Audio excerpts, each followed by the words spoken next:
Je donne la parole à Maya Kari pour le groupe Paris en commun. Mes chers collègues, je souhaite tout d'abord, à travers la délibération d'ASCO6, dont l'objet est la révision de la sectorisation des collèges publics parisiens, saluer le travail entre les services de la ville, le rectorat de Paris, les élus, les représentants des familles, les principaux de collèges, sous la houlette de Patrick Bloch. Travail conséquent qui a permis de redessiner la carte de la sectorisation scolaire parisienne afin de faire en sorte que chaque enfant ait un accès à une école ou un collège de proximité d'une part, et d'avancer sur la mixité sociale et sur la mixité scolaire d'autre part. Après avoir joué le jeu de l'expérimentation des collèges multisecteurs dans le 18e arrondissement notamment, la ville de Paris continue à avancer, à innover sur ce sujet. Ainsi, dans le sud de la ville, où la tension démographique est forte, et ma collègue de la droite l'a évoqué tout à l'heure, la desserte des transports en commun a été prise en compte dans cette sectorisation afin de préserver l'équilibre entre les différents établissements. Le sujet de la sectorisation est sensible, on le sait. Il l'est car chaque famille souhaite, légitimement, le meilleur pour son enfant. Ce sujet est sensible et difficile, car dans un pays pétri d'élitisme, et on l'est encore plus à Paris qu'ailleurs, nous avons collectivement du mal à imaginer que la mixité scolaire, c'est du gagnant-gagnant. Toutes les études, toutes les expériences de terrain montrent que tout collectif, une classe, une école, un collège, une ville, un pays, a intérêt à la mixité scolaire. Celle-ci permet non seulement d'élever le niveau global du collectif, mais aussi de réduire l'échec scolaire et, cerise sur le gâteau, et c'est là où les gens qui ont grandi dans un système élitiste ont le plus de mal à comprendre, d'augmenter le nombre d'élèves en grande réussite.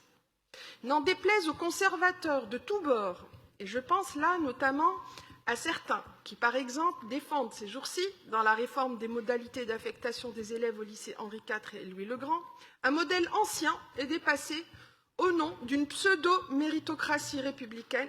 Ne leur en déplaise, la mixité scolaire n'est pas un frein à l'excellence scolaire, bien au contraire, elle permet à un plus grand nombre d'élèves d'y accéder.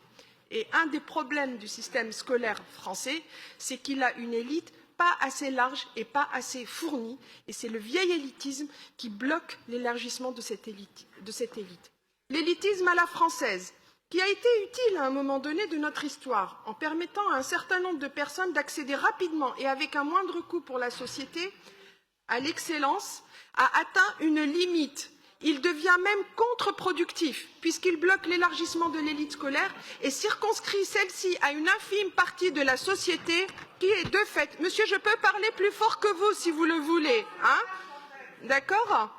Monsieur, je peux parler plus fort que vous si vous voulez, puis si vous voulez, je vous envoie tous les liens vers les études de l'OCDE, qui n'est pas vraiment très à gauche, qui étayent mes propos. Donc cet élitisme devient même contre-productif puisqu'il bloque l'élargissement de l'élite scolaire et circonscrit celle-ci à une infime partie de la société qui est de fait dans un modèle de pure reproduction sociale. Nous devons tous comprendre que notre ville n'a pas intérêt à conserver un modèle ancien qui a atteint ses limites et périclite même. La consanguinité, la reproduction sociale ne sont jamais bons pour un pays. Le premier facteur de dynamisme économique d'un pays, et ça c'est l'OCDE qui le dit et pas moi, là aussi de nombreuses études l'attestent, réside dans sa capacité à réduire les inégalités de réussite scolaire qui passent nécessairement par la mixité scolaire. Mixité sociale et mixité scolaire sont par ailleurs et malheureusement intimement imbriquées en France, car la réussite est dans notre pays plus que jamais liée à l'origine sociale. Vouloir faire de la mixité scolaire passe nécessairement par de la mixité sociale. Néanmoins, nous devons avancer et faire un pas de plus en réfléchissant encore plus finement afin de tendre vers une égale répartition des élèves bons, moyens, faibles dans nos écoles et établissements scolaires, car regrouper les deux extrêmes, comme on a pu le voir dans le lycée Charlemagne par exemple, cher Ariel, sans avoir d'élèves de niveau scolaire et social intermédiaire pour faire le lien entre ces deux parties peut être contre-productif. Mes chers collègues, ce sujet essentiel de la sectorisation scolaire est complexe. Il nécessite de sortir des caricatures et de réfléchir soigneusement. À Paris, je pense sincèrement que nous sommes sur la bonne voie et je vous invite à voter cette délibération qui est une avancée dans le long chemin du progrès social.